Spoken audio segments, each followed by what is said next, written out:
would uh, Nilooferji is a disciple of Swami Dayanand Saraswati of Arsha Vidya Gurukulam, a renowned teacher of Advaita Vedanta.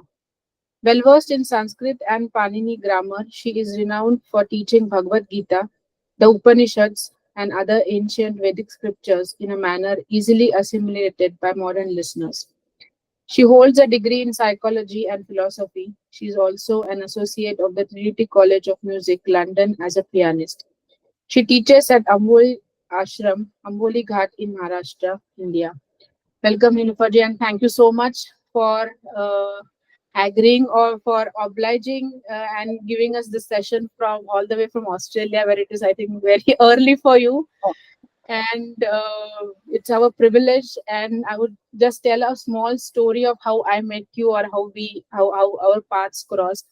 So there is a teacher, Monica Sperling. She's Indian, married to German. So she approached me in Karlsruhe. She is a yoga teacher. She approached me saying that she is associated with Nilooferji since long, and Nilooferji would like to, give her wisdom ahead to people who are willing to, assimilate the wisdom. So then thoughts started running in my head, and I was like, yes, we have a 9-day festival coming up, and then why not invite her and ask her if she can give us a small peek into what she's doing, or that would lead people to take different paths as well, because everybody's on a spiritual journey here, and we all have different paths but leading to the same end or same destination. And she was very gracious enough to give me information of what she has done, and she holds numerous talks all over the world. She's so busy. In spite of that, she obliged. Thank you, Nilooferji. Thank you. I welcome you all, and I welcome you to this session, and the stage is all yours. Thank you. So the format we will do this. The format is I will give a talk, a short talk, and thereafter I can open it up for any question answers. Should anyone like any more elaboration or any more clarification? So we will do it that way. Let's begin.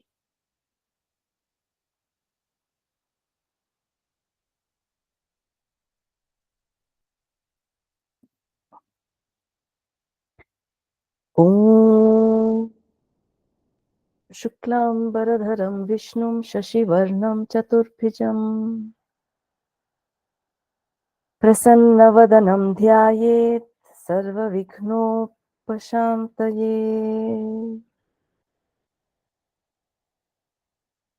Saraswati Namastubhyam Varade Kamarupini Vidyarambham Karishyami Siddhir Bhavatu Me Sada Ishvaro Gururatmeti Murti Bheda Vibhagine Yomavat Vyapta Dehaya Dakshina Murtaye Namaha Om Sahana Vavatu Sahanau Bhunaktu Saha Viryam Karavavahai Tejasvinavadhitamastu Ma Vidvishavahai Om Shanti Shanti Shanti Sadashivasamarambham Shankaracharya Madhyamam Asmadacharya Paryantam Vande Guru Paramparam Om.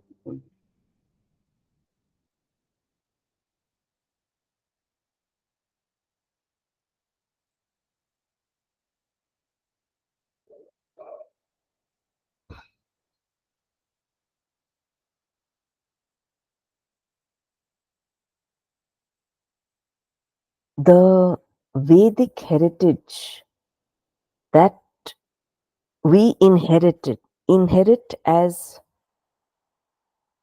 a part of the land, the destiny we are born into.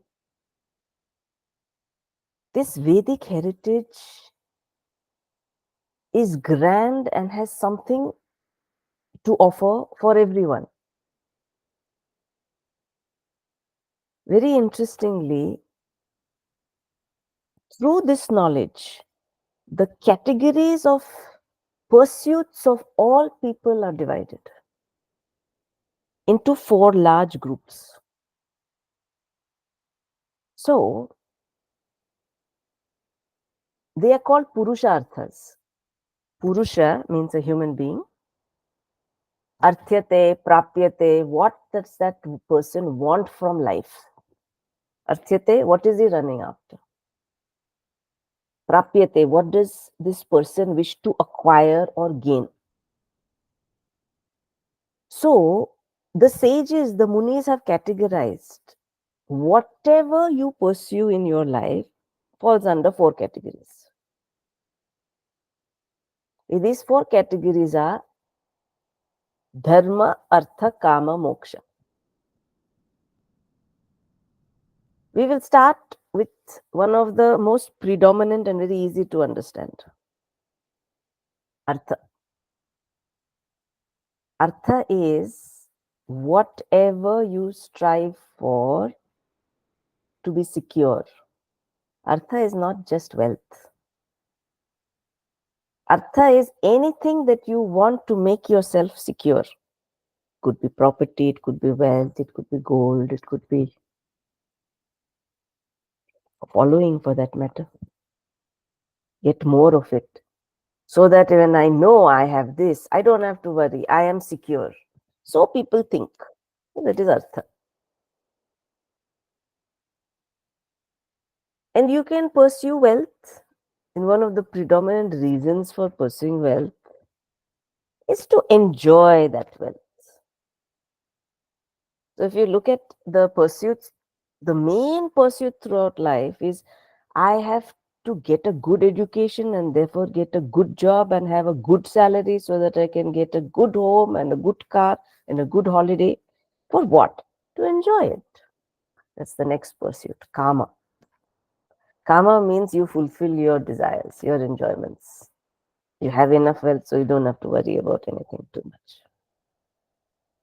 So, karma.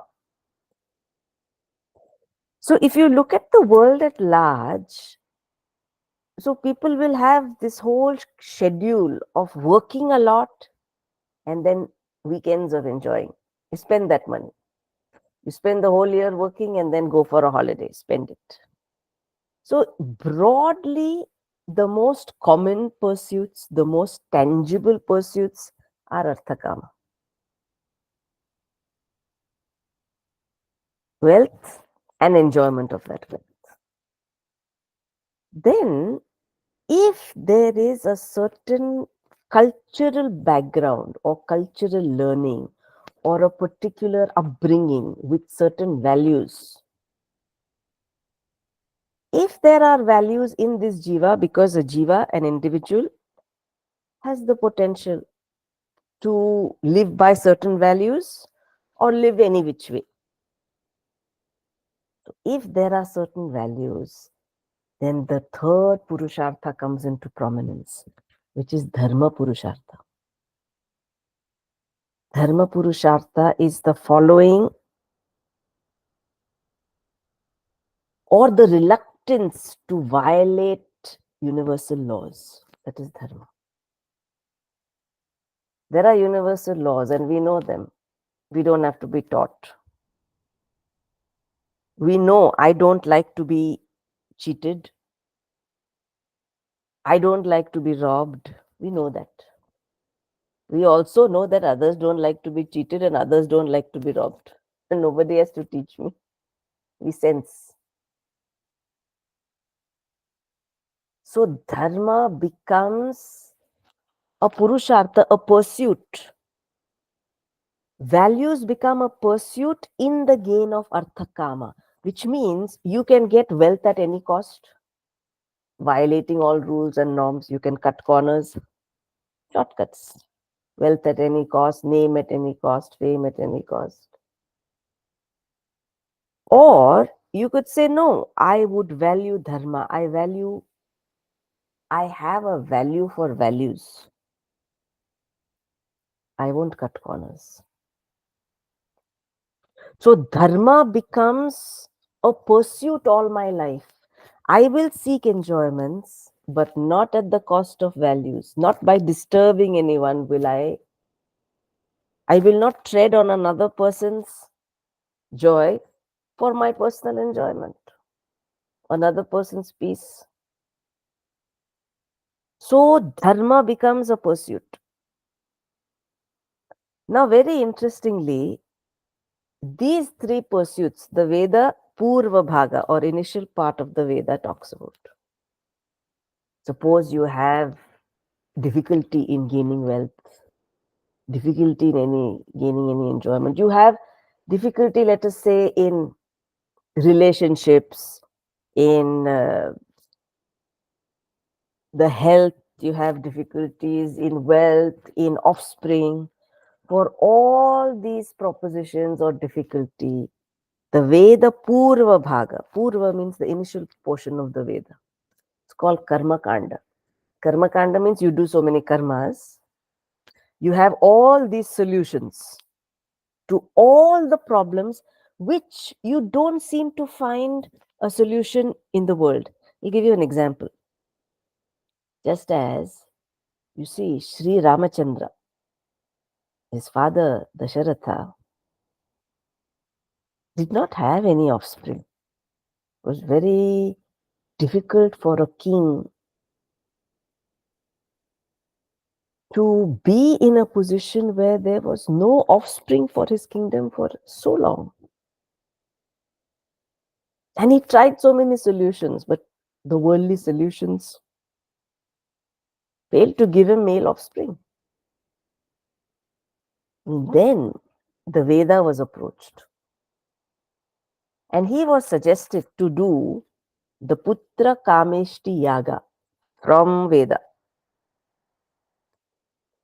And if that Putra Kameshti Yaga is performed perfectly, it must give the phalam, the fruit, which is offspring. And that is what happened. So now everybody will say, oh, that means if we don't have offspring, should we do Putra Kameshti Yaga? Yes, why not? But there are clues there. First of all, to do Putra Kameshti Yaga, you need to be wealthy like a king. That kind of wealth. And also, the person who's performing the yaga has to be of a very, very high caliber of purity. Antakarana Shuddhi, inner purity. So, although Veda Purva Bhaga has all the solutions, there are so many protocols that have to be in place. There's so much of perfection involved in everything that you do to approach the Veda Purva Bhaga to achieve what you want in the realm of Dharma, Artha, Kama, three Purusharthas. Then you may ask, what happened to the fourth category? Aren't there four Purusharthas? We have only spoken of three. Now, very interestingly, this fourth Purushartha is called moksha. And mostly people are afraid of the very word moksha. It seems a very distant thing. I don't know what it is. There is some vague idea. And the beauty of the fourth Purushartha is such. Now understand this very carefully. The fourth Purushartha generally opens its doors of access, opens its doors to even know about it only when Dharma, the third Purushartha, is followed over perhaps many lifetimes. Dharma, you follow Dharma in the pursuit of earning your wealth, in the pursuit of enjoyments. You stick by the universal order the cosmic order, you stick by the values, you stick by the harmony in things. Only then the pursuit or the very gates of even understanding moksha open up. What opens up towards that fourth Purushartha is accessibility to a guru, accessibility to a shastra. Dharma, if followed, just simple values if followed, will create the mind that is even open to listen to something, the readiness to listen, the availability of the thought process to listen, the keenness to listen, and even understanding while listening is possible only by the pursuit of dharma. It is actually the key to unlock this fourth Purushartha. Till then, it remains in the background. That's why a lot of people may have heard the word, but they are actually very scared. What is moksha? And maybe it's not for us. At this moment, we have samsara, we have children, we have family, we have work, and we have some very good values. We follow that, and that is enough. And yet, if anybody asks, what is the purpose of my birth? Besides getting an education, getting a job, getting married, and then having children, and then having a good life with a good family, good holiday, and children, bringing up children, and then growing old, and then suddenly everything is over. That besides that, is there a greater purpose to my life? What was I actually born for? If anybody were to ask, then the Veda, or rather, the Veda Antabhaga. Now I bring in Veda Antabhaga. You see, we divided the Veda into two portions when we began. The Veda Antabhaga, also called Vedanta, tells you about the very purpose of your life, the purpose of this Janma, this birth. Veda Antabhaga forms the philosophy of who you are really, what you're doing here, where are you going. It talks about aligning your personality. First of all, getting to know your personality. Who? What do you have? You have emotions, you have thoughts, you have a body. It is this Vedanta, this end portion of the Veda that tells you your purpose. And they don't mince words when they tell you, you are born only to know yourself, to be mukta, to be free from all your limiting and false notions. That is the purpose. Knowledge is the purpose. So you will find this in almost all rich cultural heritages in the world. They will say, know yourself, know thyself. You will hear that in the West. That's when the whole gateway to Vedanta opens up. Therefore, you will find Vedanta is a very select subject because the mind has to be ready to open, ready, and a certain level of inner maturity, emotional maturity is required to even wish to understand something deeper. And the reason is because this artha kama as pursuits, wealth and enjoyments as pursuits, are very powerful. They overpower everything else. If you look at our lives, if you look at how we proportion our day, how much time we spend, the large time of our life is in the pursuit of artha, wealth, and to be secure and then to enjoy it. So therefore, if the purpose of life is to know myself, Vedanta says you need to gain knowledge. Because at this point, Our basic inheritance is ignorance. We all come with, I don't know who I am. I don't know what I'm supposed to be doing here. I don't know if what I'm doing is going to give me what I want. If I want happiness, if I want peace, or if I want clarity, is what I'm doing going to give me what I want? So the basic inheritance is Atma Ajnana. Atma means myself. I don't know. So if I don't know who I am, see, if you don't know who you are, actually there's no problem.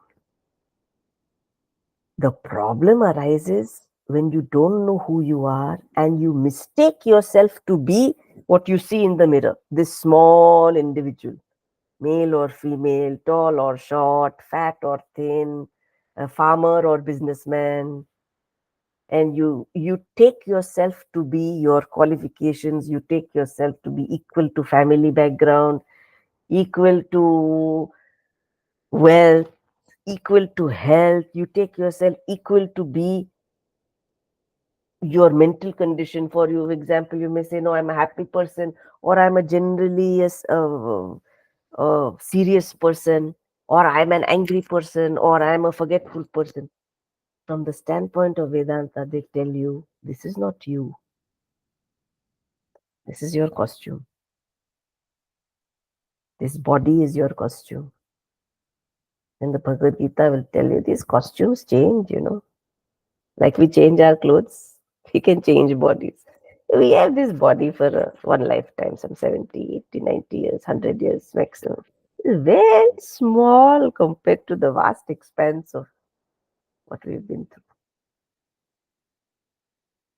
So, the pursuit of Vedanta, the pursuit of Bhagavad Gita is first to understand my purpose.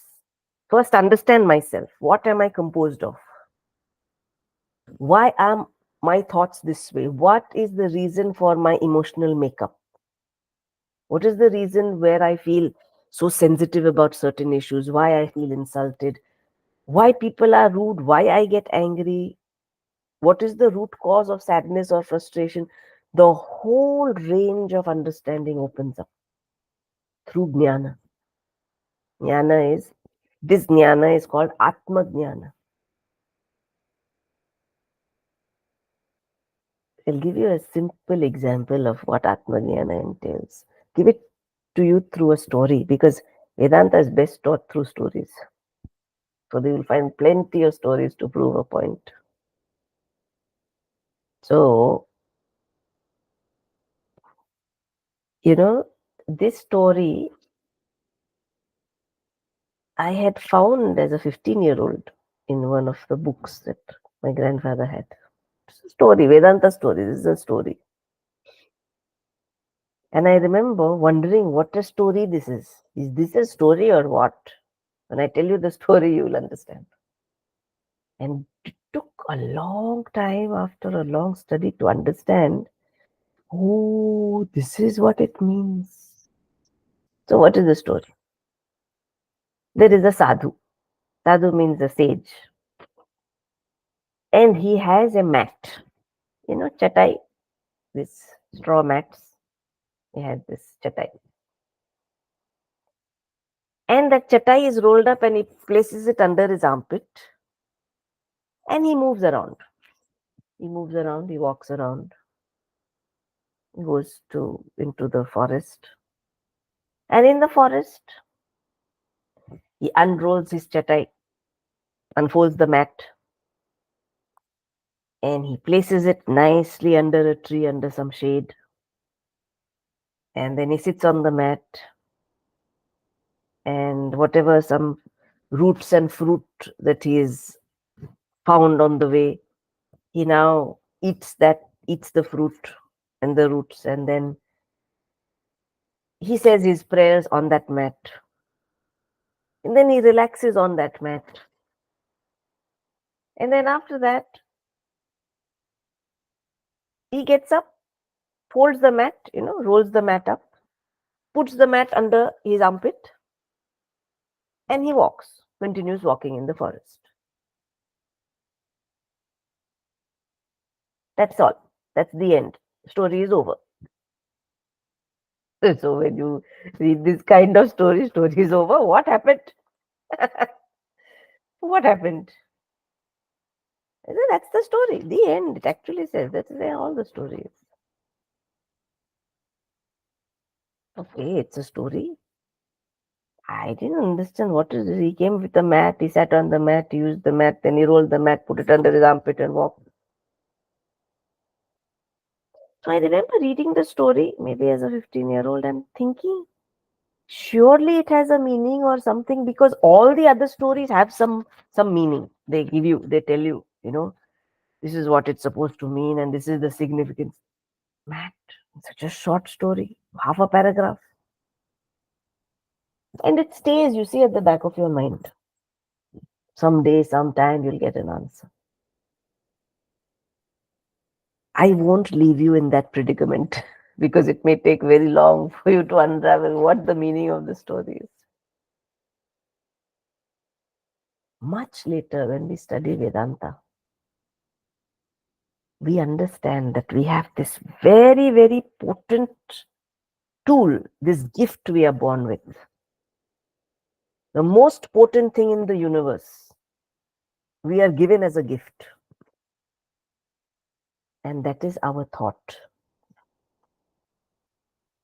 Our thought is powerful beyond imagination, most potent. We are gifted it. So we are given thought and we are given self-awareness. I'm aware of my thought. I'm aware that I am angry. I'm aware that I'm sad. I'm aware that I want to disturb something or I want to help someone. This thought is so potent, so powerful. You see, when you buy any powerful instrument, you always get a manual with it. How to use it. You read up, if I use it this way, it is the best way of using it. And they also tell you, if you use it this way, you may harm the instrument or you may hurt yourself. Because the more sophisticated the instrument, the more you need to be careful not to hurt the instrument or hurt yourself while operating the instrument. So the subtler and more refined the instrument, you need to know, you need to understand. Now the question is, I am born with the gift of thought. Where is the manual of how I should use my thought? It's so potent, so subtle. Who tells me how I should use it?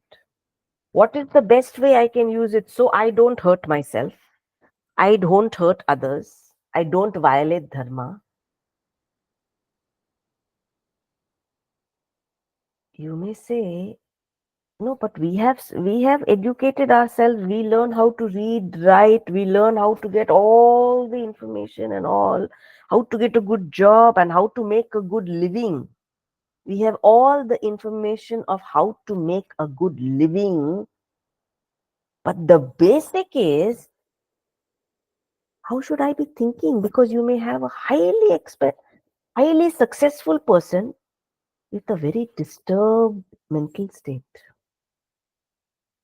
with grand wealth or name or fame, but has very difficult relationships in the family. He's not able to understand. Either the family doesn't understand him or her, or he or she doesn't understand why people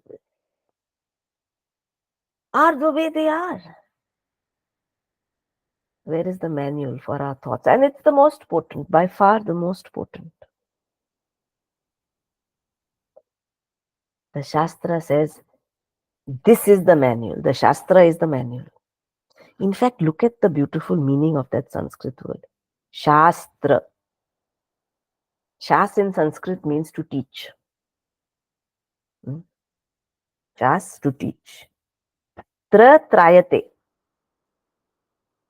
Trayate means it protects you. So the meaning of the Shastra is that which protects you by teaching you. Teaching you what? So if you say, all right, it protects me, the question is, what does it protect you from? Why should I be protected? What does it protect me from? It protects you from yourself. Shastra teaches you to stay protected from yourself, from your own thought. Because if your thought is not guided or trained, your own thought can attack you. Look at all the mental difficulties and issues, depression or obsessive compulsive. It's all thoughts attacking you because you don't know. It is such a subtle instrument. You are not able to see how to use it, how to implement thought.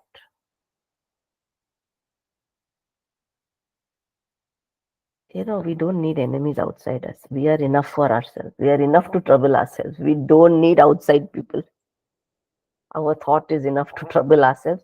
You are your best friend. You are your best enemy, depending on how you guide your thoughts. But to guide thoughts, you need some knowledge. And that's what the Shastra is giving you. One of the most potent prayers in the Shastra, in the Veda, is the Gayatri Mantra. And if you really look at into the depth of the mantra of what it is saying, the Gayatri Mantra is invoking Savitur, Surya. Tat Savitur Varenyam, invoking Surya as Bhargaha. Now, this word Bhargaha is the scorcher, the one that burns, that scorches. Bhargo Devasya Dhimahi. Devasya Bhargaha Dhimahi. We invoke the scorcher. Scorch what? All the inauspicious thought, all ignorance. May you please scorch ignorance by giving us Atma Vidya, Atma Jnana. The most powerful prayer is actually asking for an access to Jnana so that all my disturbed thinking, depressed thinking, wayward thinking, distracted thinking, confused thinking, upset thinking, all that can be scorched. It needs to be scorched in the light of knowledge. In that blaze of knowledge, all this darkness that I'm hurting myself due to. In darkness, I don't know. Imagine you're in a dark room with things around you. You may disturb the things around or you may hurt yourself. And that is what ignorance does. And most are very ignorantly, very innocently hurt due to simple, I don't know. I just don't know how to relate. I don't understand. How should I look at myself? How should I look at the world? And when anyone cries out for help, for clarity, the Shastra is there to bless. It just needs someone to expose themselves to that wisdom. And that is the prayer. Gayatri Mantra is longing. Please give me jnanam. Please give me access to a guru who I can understand. Please give me access to Shastra so that I can protect myself from my own thinking.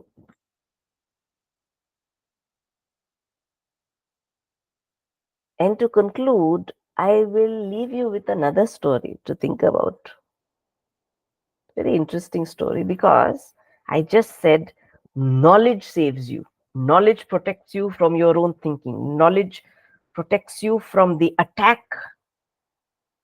of your thinking to yourself in the form of anger, frustration, sadness, depression, whatever, the whole gamut of mental disturbances or mental imbalance. So someone may ask, all right, knowledge works, but how long? How much? And how does it work? How will it protect me? To that, I'm going to conclude with a very small, interesting story. So there is this couple. The husband is at home on this Sunday. So is at home, and it's a nice occasion because generally the husband is traveling. So the wife says, you're at home and it's so wonderful to have you at home. And therefore, I'm going to make your favorite dish today. Oh, the husband is very happy. The only thing she says, uh, for this dish, I require some potatoes. And we don't have potatoes in the house. So I need to make some preparations so that, we can have the dish on time. Since there's no potatoes, um, can you get the potatoes from the marketplace? Now, this husband he has never gone to the marketplace. He's a big businessman, you see. He doesn't go to the marketplace. But then the wife says, today the staff is also not there. We had so many staff. They are all, not available today. So husband says, no, no, don't worry. I'm so delighted you're going to cook for me. I will go to the marketplace and buy some potatoes. So he takes his fancy car, goes to the marketplace. The agenda is to buy potatoes, that's all. So when he goes to the marketplace, as soon as he enters that marketplace, one young ruffian looking person, one youth, he looks like a ruffian,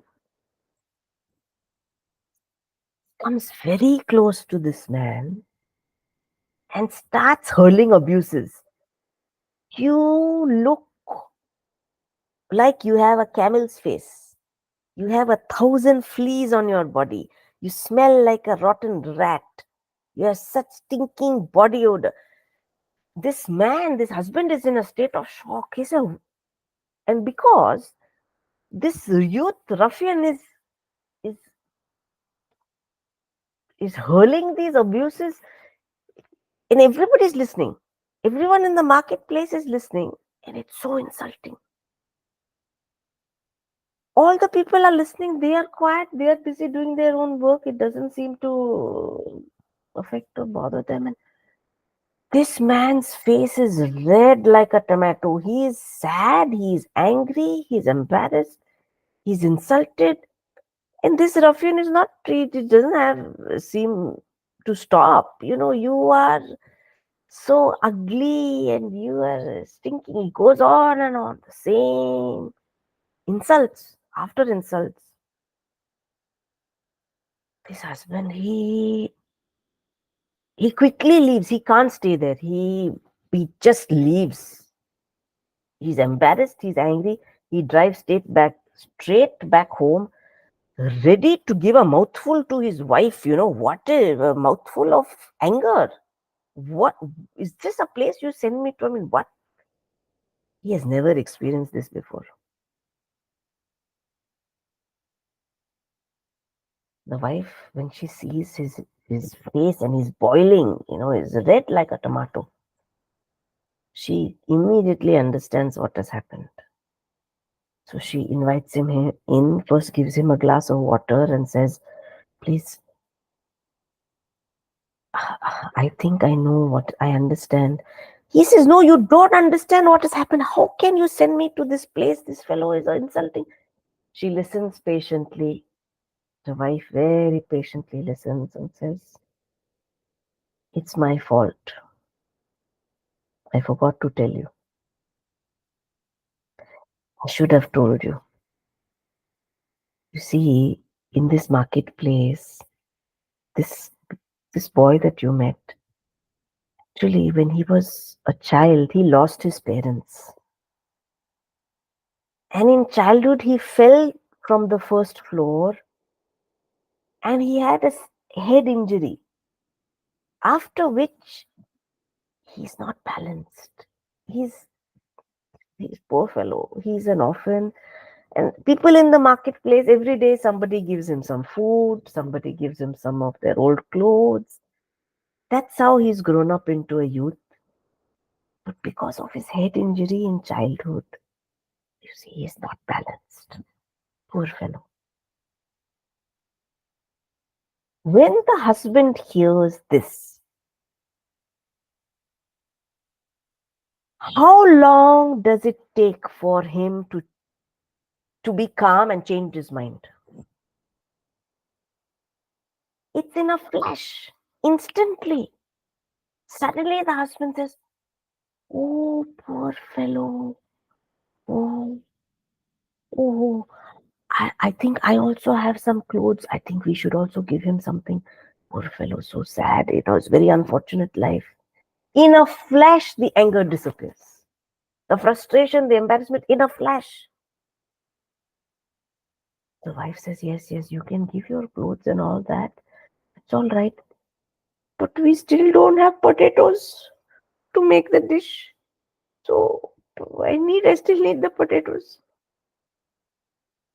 The husband says, "Don't worry, don't worry. It has to come from within now," from the husband saying that, "No, I'll go and get the potatoes." He says, "Don't worry, I'll get the potatoes immediately." Now he goes back to the marketplace. And the incident of insult repeats. The ruffian comes, oh, youth walks straight up and starts, "You have a camel face, you stink, you have 1,000 fleas on your body, you have ticks on your body." And this time, the husband is calm. He walks straight to the shop where he's going to get those potatoes. He buys the potatoes, and the shopkeeper who's selling potatoes says, "Don't mind, you see, he does this to any newcomer, any new face in the marketplace. This boy does it, but poor fellow, no, he's a little imbalanced, mentally imbalanced. And very unfortunate what has happened to him. You please don't mind. I saw you earlier, your face was very red, you went away, but you please don't mind. So this time the husband calmly says, "No, I understand. No, I don't feel bad. In fact, I feel for this boy, and I'm going to send. I have some very special clothes I want to send for him. No, it's all right. I don't mind. I'm fine." This is the power of knowledge. If you have a mind ready to understand, ready to assimilate, knowledge works in a flash. It relieves you of all the burdens you carry, all some notions you carry, some hang up, some weight that we carry for so long in our thought system. You see, what fatigues a human being is not physical work, it's the mental burden we carry. This person did this to me in 1942, and I still remember it and carry it. We should not have done. Why did that happen? Knowledge has power in a flash. And that story is only to show you the grand power it has. That is the power of the Shastra to protect. That is the power of the Upanishads, the Bhagavad Gita. That is the power that Sri Krishna gave to Arjuna. Be empowered with knowledge. Arjuna was the pinnacle of a warrior. He was empowered, one of the finest warriors of his time. One of the greatest and most favorite warriors also had an emotional breakdown.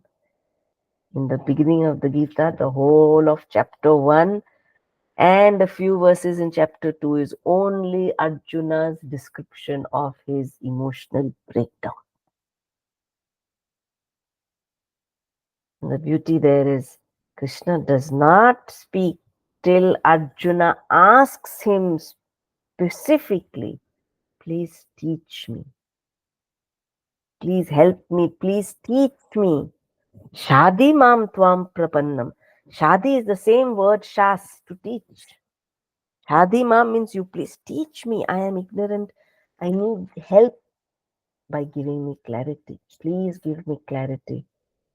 And the entire Bhagavad Gita is a grand exposition of just how to understand yourself, your thoughts, your emotions, and live in the world. Play all your roles beautifully.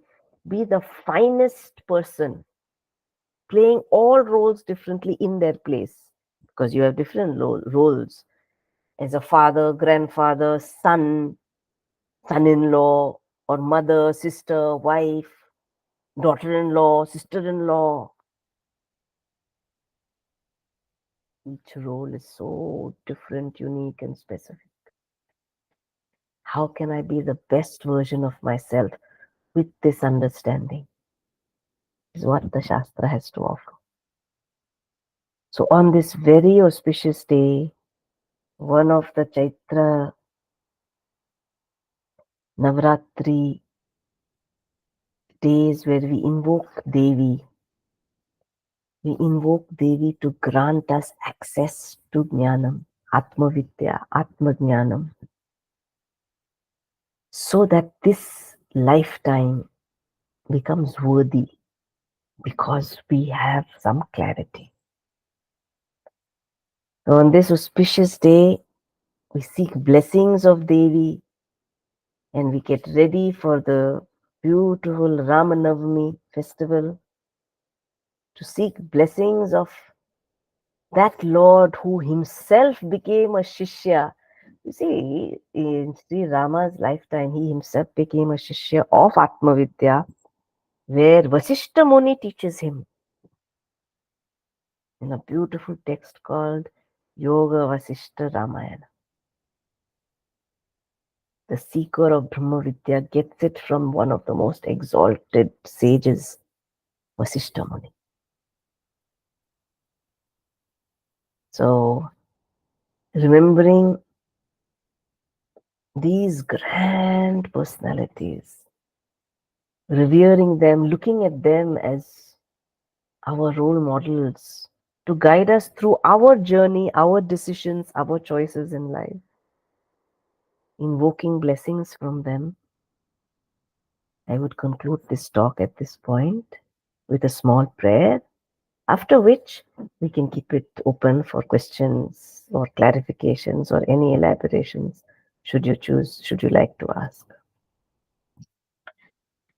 Om Sarve Bhavantu Sukhinah सर्वे सन्तु निरामयाः सर्वे भद्राणि पश्यन्तु मा कश्चित् दुःखभाग् भवेत् असतो मा सद्गमय तमसो मा ज्योतिर्गमय मृत्योर्मा अमृतङ्गमय ॐ पूर्णमदः पूर्णमिदं पूर्णात् पूर्णमुदच्यते पूर्णस्य पूर्णमादाय पूर्णमेवावशिष्यते ॐ शान्ति शान्ति शान्तिः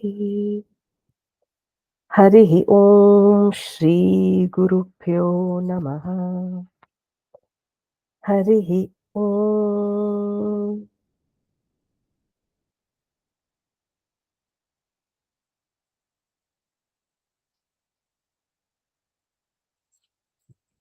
yes.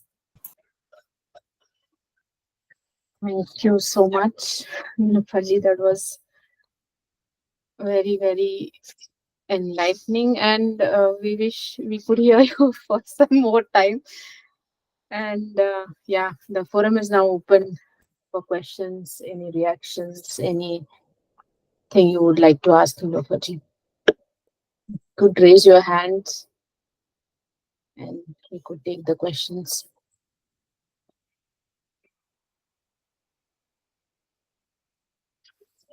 No questions. Do you need time to come out of the trance that everybody is in probably? Actually,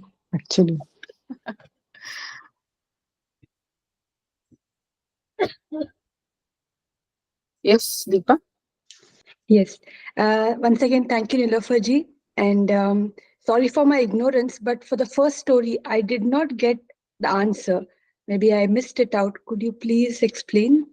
I was waiting for that in the question answer session because I didn't explain it. Okay. What is that mat actually? I don't think anybody got it. The mat is our mind. Our mind is our instrument. When we want to use it, it's the mat. It's folded and kept under the armpit. You unfurl it, place it, which means you use it when you want to use it. When it is not in use, it should not disturb you. You tell your mind what to do. Your mind doesn't dictate terms to you. So when you don't want it to be used, you fold it back, put it under your armpit and walk away. But generally, that's not the case. That's the impact of the story. And I'm glad, very glad you brought it up because I did not explain it. I was waiting for someone to wake up and ask. Simply because it is your thought or your mind that doesn't let you sleep because it's so busy. It makes you lose appetite. It is your mind that has mood swings. If you wish to concentrate, you know how to understand that you are not the boss of your mind and your mind dictates terms to you. The best way to find out is you try sitting down in meditation. So you sit down and the whole plan is, I plan to meditate. So you take one mantra or japa and you sit down. So you are telling your mind, which is your instrument. You are supposed to be the master of the mind. So you tell your mind, here, this is the japa. You stay with the japa. And exactly when you sit down to meditate, all other thoughts will come gate crashing in. They just swarm. And then you say, no, I had to do japa. So you come back to the japa or the prayer or the mantra in meditation. The thoughts have their own agenda. They don't let you meditate. They have to go on the world tour exactly when you want to meditate. Then again, you struggle to bring them back. Then again, you are meditating and suddenly you smell some coffee in the background. And you're so angry. Why does that person have to make coffee exactly when I'm meditating? This is only to show that my instrument is like my mat. I need to put it to use. It should not be using me. But for most people, it dictates terms. It is the one that gives me mood swings, where my work is disturbed, my relationships are disturbed. I'm not able to think. I feel sad. I don't want to be sad. I don't want to be angry. I don't want to say things I shouldn't be saying. But words seem to tumble out of my mouth because the mind is moving so fast. So it's a very pertinent story that if your mind is your instrument, you need to have knowledge, you need to have wisdom, like a muni, like a sage, to be able to use that beautiful mind for what you want it to do, not to be dragged along with its own agenda. And that is the empowering knowledge that the Shastra gives you. So this story of the mat, you only understand when you study the Shastra and realize what a grand instrument I have. But if I don't use it, it will start using me. Create all these fears, these anxieties, unnecessary worry, wool gathering. You keep on thinking about something. Maybe it will happen. What if it happens? When will it happen? How to manage? It's called wool gathering. Wool gathering is you just keep on thinking endlessly. The story is very, very symbolic to show you if the mind is your instrument. Can you use it when you want it to? Can you put it away? Can it leave you alone when you ask your mind, just cooperate, just stay with me? Does it stay with you? Or does it have its own agenda to go here, there, everywhere? That is the story of the mat. The mat is it's your possession. So is your mind. So are your thoughts, your possession. You need to be in charge. And that is what just today I was teaching the Bhagavad Gita. And we were talking about this quality called Atma Vinigraha that comes in the Gita. Can you bring all your instruments to be under your guidance, your supervision? First, you need to understand what they are and then gently guide them, supervise them like a mother supervises a child with great love, with great patience, with great care and understanding. So, that is the story of the mat compared to the mind. That you use it when you want and you put it away. When it has to be put away, it should allow you to eat, it should allow you to sleep. Oh, I hope now it makes it clear. And I'm very happy, whoever asked the question, I'm very happy the question was asked. Thank you very much. Thank you.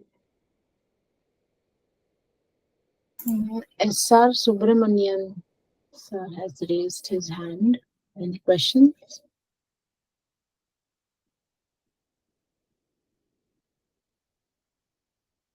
I think Anagha? Hello.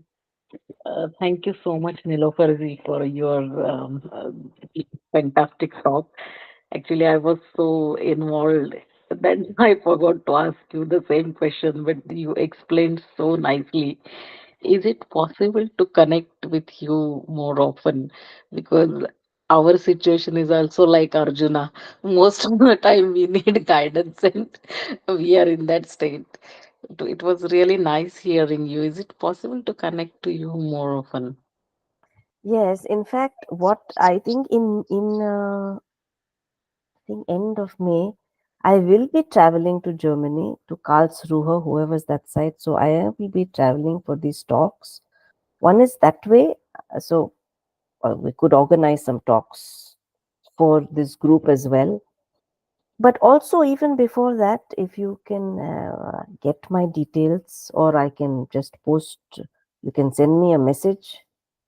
I will just post the number, and you can message me on WhatsApp, and then I will respond to whatever you wish to pursue.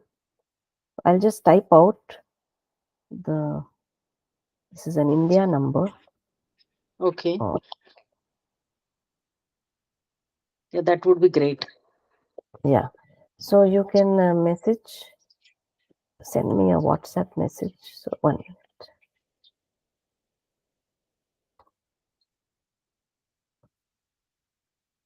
So that is the number, and I'll also send you an email ID. It's very simple. It's nilooferji@gmail.com. You can Okay. also send me an email, and then we can see. Okay. So you will be coming to Kalchua, right? I will be coming to Karlsruhe. Yes, I think it is. I will tell you. It is where Mrinalini is staying. Yes. So Okay. if yes, so if there is a group of people who would like to, we can host some talks like this. That is the purpose, so that to be able to reach out with the knowledge to whoever seeks this kind of knowledge or clarity. So we are actually organizing. We are in the Okay. process of organizing these talks. So if anybody has a set of people or a group of people keen to learn, I'm there only for that purpose. So largely, I know these yoga studios, mainly a lot of people who study yoga also have opened themselves to a deeper understanding of the personality. So they are also very often keen on this kind of talks on Vedanta. But I would leave it open. That's why you can get in touch with me, and then we can see how to Mm, organize so that maximum people can gain access. And we can even sure. stream it online while we have a select group of people in front listening to us. But we can stream it Okay. online for the others as well. Yes. Yeah. Thank you so much. Madhavi? Yeah, thank you, Nilooferji. It was excellent. And I got to know about Atmajnan. And now my question is, what will be the start point for Atmajnan? Like where to start? So The first qualification for Atmajnana is generally I need or I want to know, which is your question. So you have already, you're keen. I want to know more. I want to have answers. I want to have clarity. That's the main qualification. Now, starting point is to approach someone who explains, or you approach a guru who explains the Shastra in a systematic manner so that you steadily understand in a very proper systematic manner.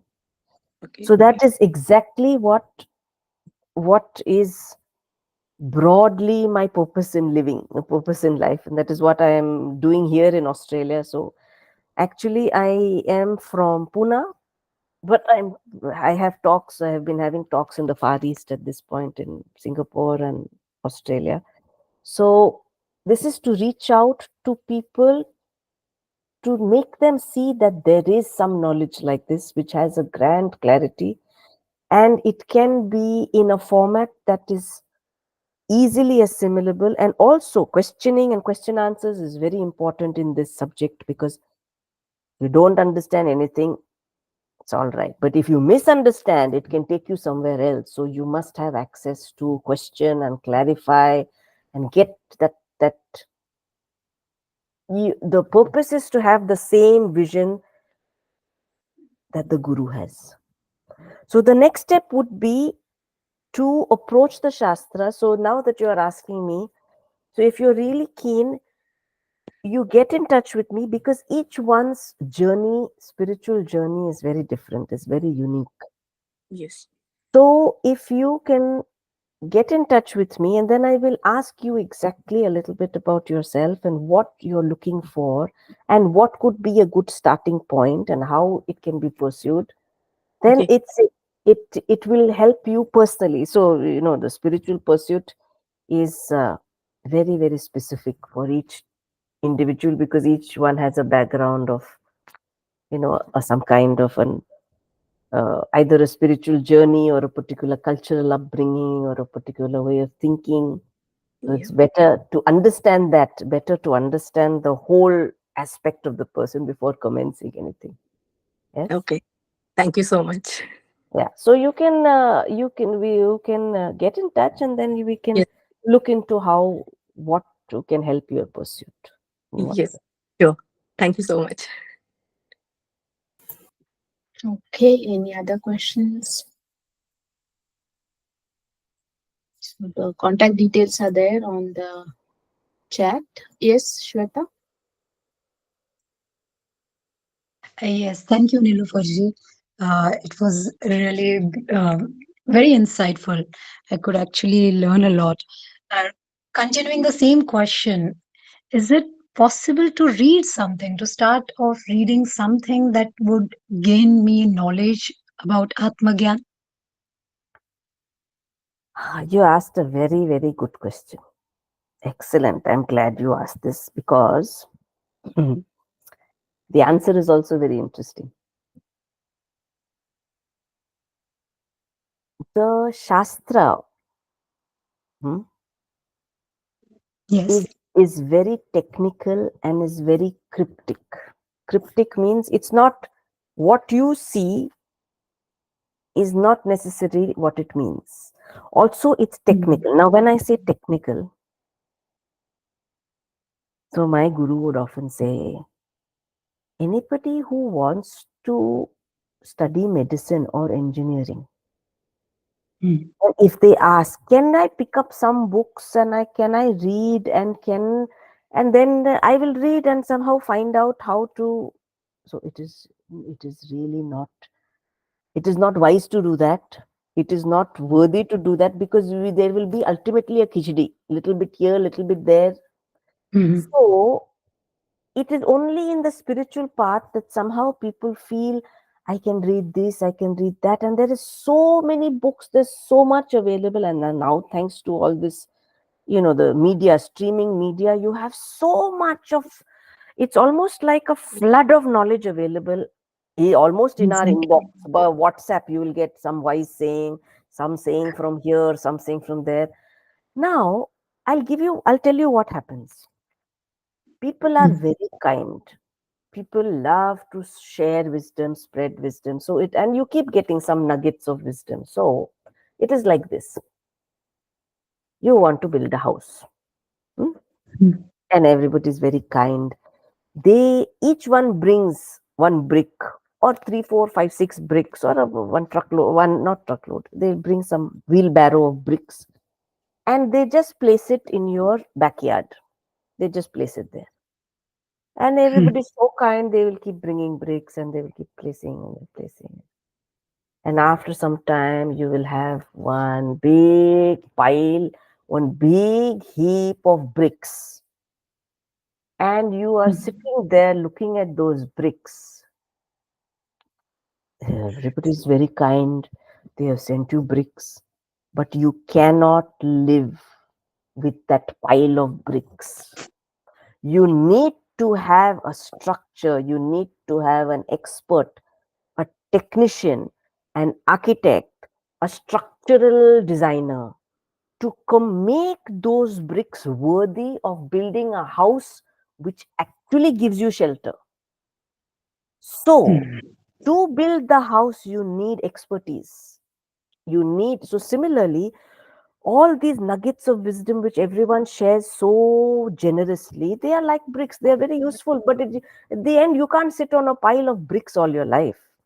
So, to put those bricks in perspective, to make a house which protects you, that's your house of knowledge, which actually shields you from the onslaught of the day to day mundane living, that requires the guru and the guru shishya parampara of teaching.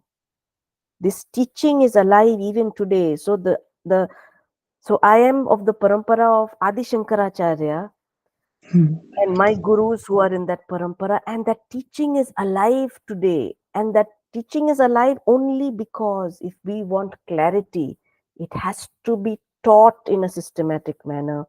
Questions need to be asked. There has to be clarification in a systematic, consistent manner, which nuggets here or there, or reading some kind of books here and there may or may not give you the whole picture. Or you see, another difficulty is whatever we read, our mind takes it the way our mind already is. So we take what is convenient Hmm. to us, you see, and that Yes. is quite difficult and dangerous, because the most important which should, oops, just a minute, I'll just plug this power on, just give me a minute.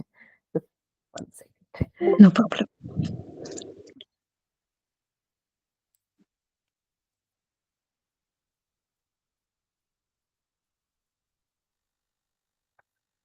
Yes. So I was saying, um, what was I saying? Yes. So the aspect of being consistent in clarity is very different from picking up something, reading, understanding as per your mind, and sometimes very often it is selective understanding. And this selective understanding is quite dangerous because you don't grow. You understand Hmm. what it is the way you like it to be because you are like that, or if somebody is like that. You see? So that half understanding, and it is dangerous because it becomes like what we call in our studies, it is like ardha anda nyaya. It's a very nice Hmm. analogy we have. Anda is egg, yes. Hmm. Ardha anda nyaya is, so you take one egg, you break it in half, and half of it you make an omelette, and the other half you are trying to hatch. Hey, it's not going to happen. Hey, this is ardha anda nyaya, it doesn't work. Similarly, if it is a self study or a self pursuit, it actually becomes a big khichdi in the head because we read something, it says something. You read something else, that is a little opposite. Read something Hmm. else, that's another point of view. Now, it is very difficult for an individual to discern then what should I actually listen and follow, how should I implement it, Now, for all this, you need guidance. And that is why the Guru Parampara is there and gifts it to us.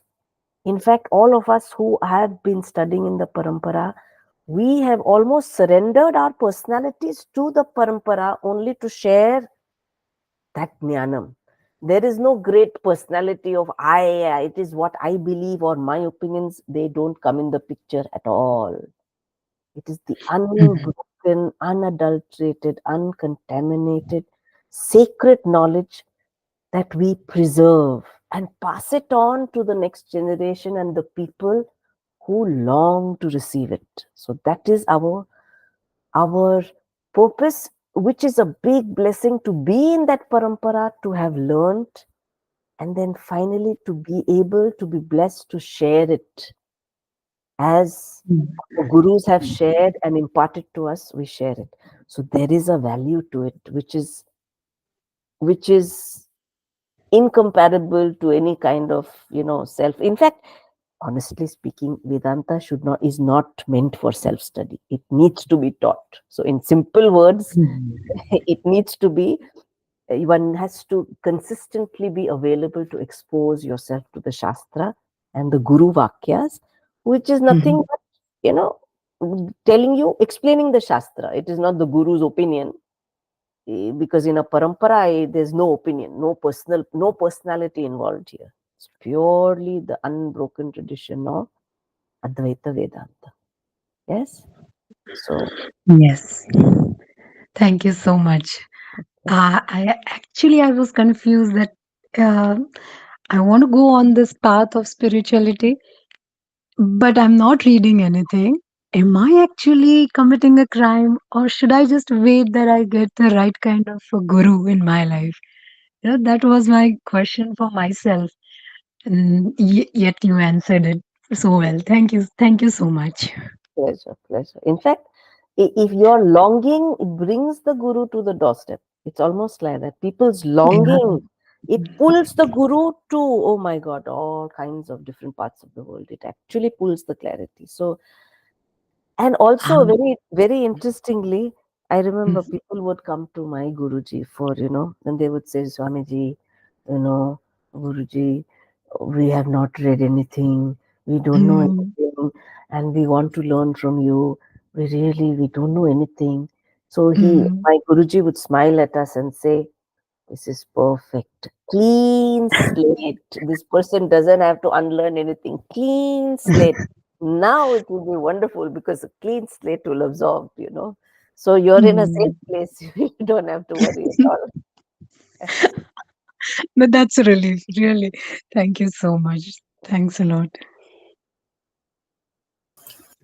Okay, so if there are no more questions, I would like to thank Nilooferji again for her time, and I hope we got some insights, and some of us would definitely get in touch with you, Nilooferji, Sure, personally. sure.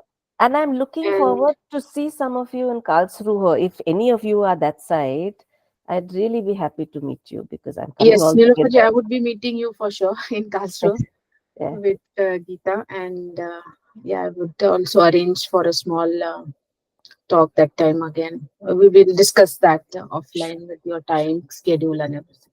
Sure. So I'm Thank only you so there. much. I'm only there for talk. So you're free to use. That's what I tell the people. You use the time well. So I have no other agenda to say in the places that I go to. So yes, Sure, sure. Okay, thank you so much and have a great Sunday. thank you. And to Namaste. others, have a nice, yeah, a good starting week from tomorrow. Good Thank night. you so much. Namaste. Thank you Hari so Thank Om. you. much. Thank you, Namaste. Thank everyone. you. Thank you. Thank you. Shivaratri. Thank you once again. Thank you.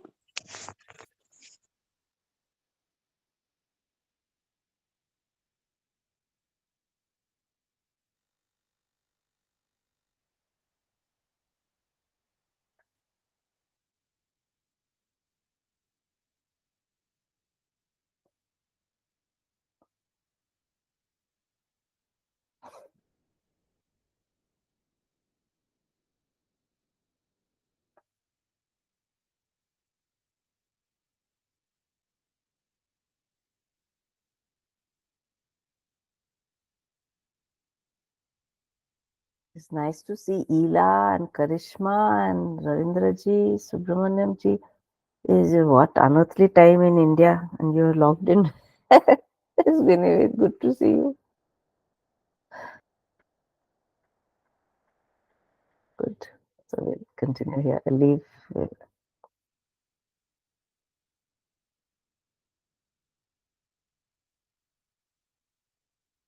All right. Harihi Om.